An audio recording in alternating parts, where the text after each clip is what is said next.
Rusia turut mengecam langkah Amerika Serikat dan Inggris atas serangannya terhadap sejumlah wilayah di Yaman. Moskow menilai serangan itu adalah contoh lain dari distorsi resolusi Dewan Keamanan PBB.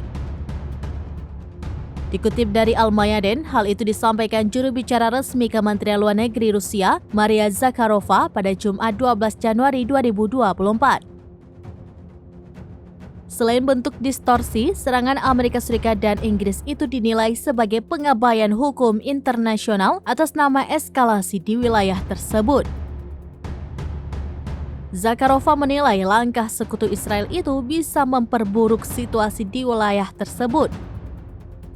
Rusia sendiri meminta diadakannya sidang darurat di Dewan Keamanan PBB.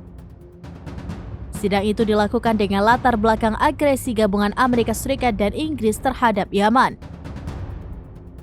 Diketahui pengeboman Amerika Inggris terfokus pada pangkalan udara Al-Dailami yang berdekatan dengan Bandara Internasional Sanaa di utara Sanaa.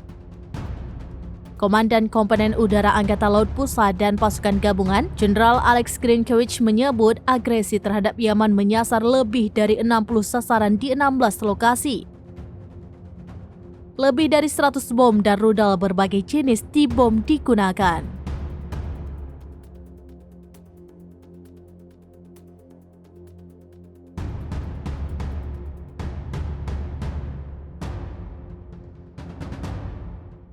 Download Tribun X sekarang, menghadirkan lokal menjadi Indonesia.